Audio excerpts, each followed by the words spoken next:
Our third contestant is Keleeba Scott. Eat the chicken.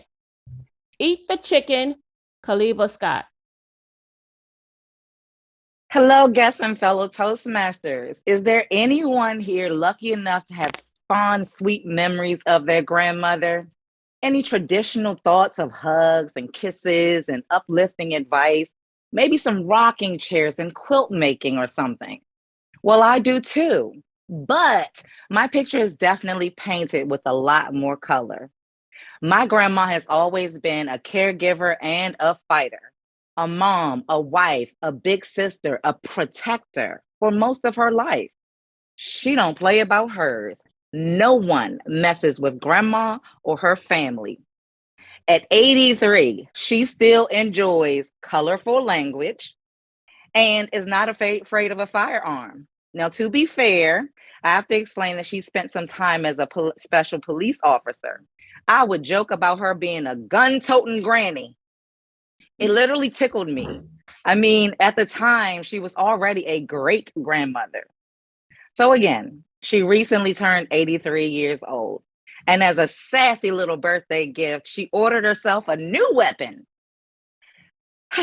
The kicker is it's also kind of an assistive device because this one is easier for people to use who have arthritis. You know, should her hands lock up on her, fingers lock up when she's trying to kill someone. I mean, protect herself. So let's be clear. She is the picture of class and decorum. She has always been known to cook a mean meal, sew a beautiful garment, all while delivering tough love.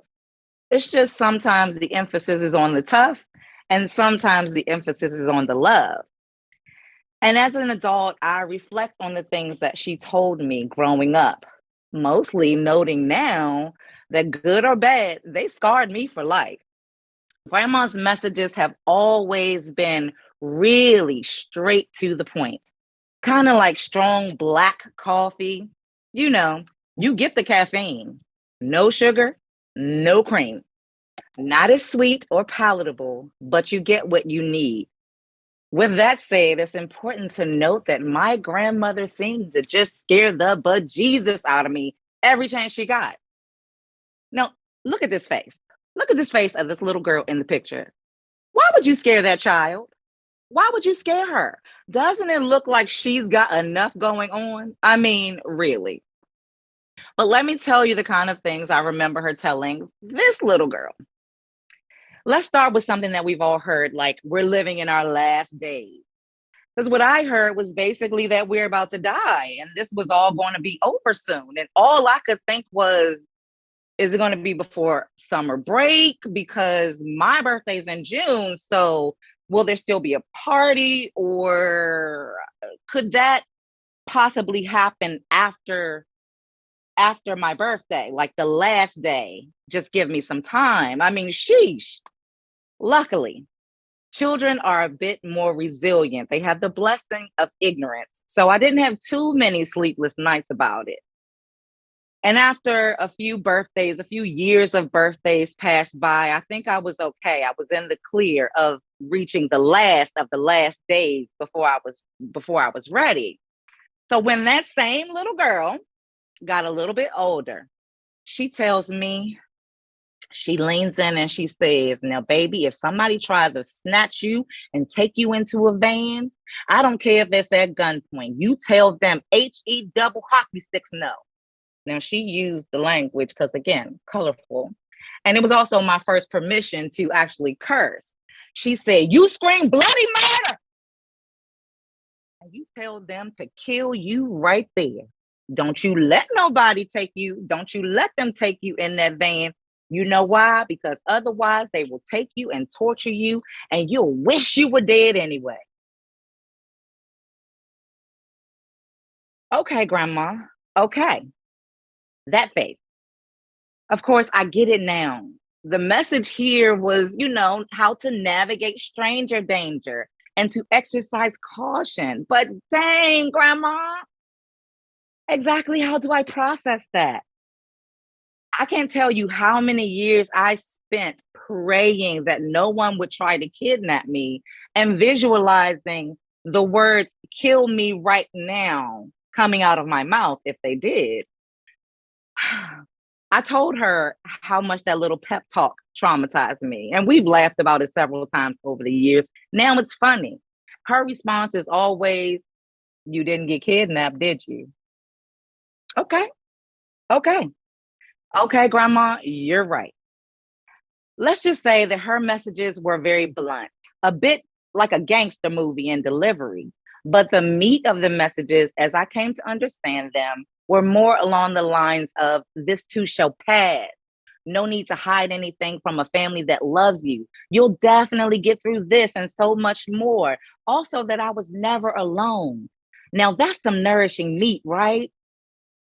I asked her once why the messages had to be so intense. And she said, "Hey, eat the chicken and spit out the bones." And then she sashayed away. At that point, I'm just tired. I'm confused and quite frankly, a little irritated. And honestly, I'm always on the lookout for whether or not she's losing it. Luckily, in my adult brain, I process things faster. And as the circle of life continues, I'm a grandmother myself now, and I'm watching things happen here and there. And there are more examples of "ain't nothing new under the sun," which is another one of her quotes. Now I have to give out the chicken, the meat, the message, the important information, and they will have to sort through the bones, sift them out, the parts that don't go down so easy. Sometimes it freaks me out wondering what I'll say to my downline that'll be a little bit more like black coffee instead of a $7 yummy Starbucks. And I know they'll call me on and ask me about my crazy, and I'll just look at them and say, "Baby, I'm going to tell you like my grandmama told me, eat the chicken and spit out the bones," and sashay away. Back to you, Madam Contest Master. And now, the moment we've all been eagerly anticipating.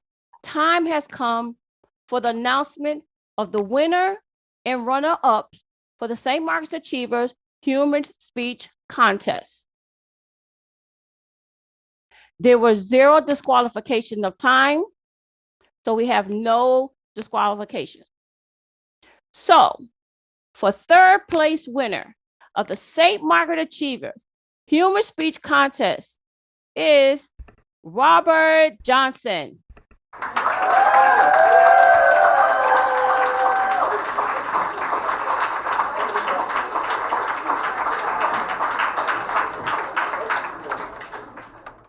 The first runner-up in the St. Margaret's Achiever Humorous Speech Contest and the club representative for the Era 51 Speech Contest is Michael Wilder.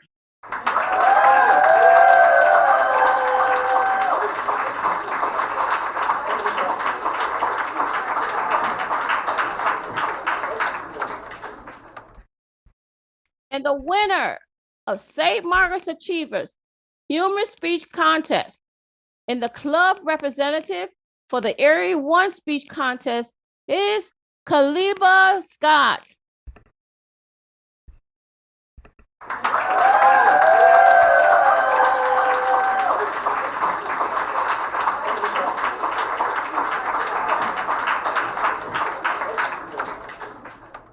Congratulations to all of our winners.